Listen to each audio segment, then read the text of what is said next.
সমুদ্রের জাহাজ থেকে যখন কোনো কন্টেইনার পড়ে যায় তখন সেই কন্টেইনারগুলোকে কি করা হয়? বেশিরভাগ ক্ষেত্রে দেখা যায় কোনো বড় বড় জাহাজ এক দেশ থেকে আরেক দেশে যে কোনো মালামাল ট্রান্সপোর্ট কিংবা এক জায়গা থেকে আরেক জায়গায় নিয়ে যাওয়ার সময় সমুদ্রের কোনো ঝড়ের কবলে পড়ে কোনো না কোনো কন্টেইনার শিপ থেকে পড়ে যায়। কিন্তু ওই সময়ে জাহাজ কর্তৃপক্ষ ওই কন্টেইনারগুলোকে কি করে? কারই বা সবচেয়ে বেশি ক্ষতি এবং লাভ হয়? চলুন জানা যাক। বেশিরভাগ ক্ষেত্রে একটি দেশ থেকে আরেকটি দেশে মালামাল ট্রান্সপোর্ট করার সবচেয়ে সহজ একটি উপায় হচ্ছে জাহাজের মাধ্যমে কিংবা জাহাজে কন্টেইনারের মাধ্যমে রূপান্তরিত করা। ঠিক এই জন্য সময় যেমন কম লাগে তেমনি অনেক সাশ্রয়ীও বটে। কিন্তু প্রায় সময় দেখা যায় যখন কোনো জাহাজ কন্টেইনার নিয়ে মাঝ সমুদ্রের মধ্য দিয়ে এক দেশ থেকে আরেক দেশে ট্রান্সপোর্ট করছে কিংবা শিপমেন্ট করছে, তখন সমুদ্রের কোনো ঝড়ের কবলে পড়ে কোনো না কোনো কন্টেইনার হারিয়ে ফেলেন। বেশিরভাগ ক্ষেত্রেই দেখা যায় কোনো কন্টেইনারের যদি সংশোধিত না পড়ে তাহলে ওই কন্টেইনারের ইন্স্যুরেন্স করানো থাকে, যার কারণে যে কোম্পানির কন্টেইনার মালামাল এক দেশ থেকে আরেক দেশে ট্রান্সপোর্ট হচ্ছে তাদের তেমন কোনো ক্ষতি হয় না।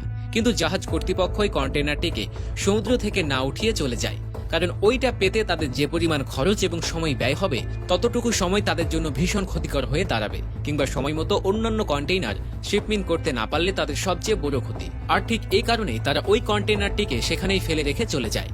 এখন যে কন্টেইনারটি সমুদ্রের উপর ভেসে বেড়াচ্ছে সেই কন্টেইনার সমুদ্রে ভেসে থাকা মাছের প্রধান খাদ্য হয়ে থাকে কিংবা বাসস্থান হয়ে ওঠে। আর মাঝে মাঝে এমন দেখা যায় কোনো বড় কন্টেইনার বিভিন্ন শহরের কিনারায় এসে পৌঁছে। তখন মানুষ যাদের নিত্য প্রয়োজনীয় যে জিনিসগুলো রয়েছে সেগুলো যদি খুঁজে পায় তাহলে নিয়ে নেয়। আর এই জিনিসগুলো নিতে কোনো দেশের সরকারও বাধা প্রদান করতে পারে না, কারণ একটি ফেরারি জিনিস থেকে কোনো কিছু সংগ্রহ করা কোনো দেশের আইনি বাধাই নেই। মাঝে মাঝে এমন দেখা গিয়েছে বড় বড় আইফোন কিংবা দামি দামি গহনাও ওই কন্টেইনারের ভেতরে পাওয়া গিয়েছিল, যেখান থেকে রাতারাতি কোটিপতি বনে গেছেন অনেক মানুষ। অস্ট্রেলিয়ায় দেখা যায় একবার এক সমুদ্রের বিচে কিংবা সমুদ্রের তীরে ছোট ছোট হাঁসের খেলনা পাওয়া গিয়েছিল, যেগুলো দেখে অস্ট্রেলিয়ার বাচ্চারা প্রচন্ড খুশি হয়। অবশ্য বাচ্চাদের যেহেতু জিনিস তারা খুশি হবে এটাই স্বাভাবিক। মৎস্যজীবীরাও বড় বড় কন্টেইনার পেয়েছে, যে কন্টেইনারগুলোকে পরবর্তীতে কেটে তারা বিভিন্ন ধরনের ফোন, দামি ইলেকট্রনিক জিনিস, এমনকি গাড়ি পর্যন্ত পেয়েছিল। কিন্তু সব ক্ষেত্রে এমনটা হয় না। মাঝে মাঝে খাদ্যদ্রব্য থাকার কারণে সমুদ্রের পানিতে মিশে সে খাদ্যদ্রব্যগুলো পচে যায়, আর সে পচা গলা কন্টেইনার পরবর্তীতে বিস্ফোরণ ঘটে। কিন্তু বহু দেশের সরকার এই কন্টেইনারকে একেবারেই ব্যান করে দিয়েছে। যদি বিপজ্জনক কোনো পদার্থ থাকে তাহলে সেটি নিশ্চয়ই মানুষের জন্য কোনো না কোনোভাবে ক্ষতিকর হতেই পারে। তবে জাহাজের ভেতর প্রত্যেকটি কন্টেইনারের মধ্যেই কোনো না কোনো দামি পদার্থ অবশ্যই থাকে।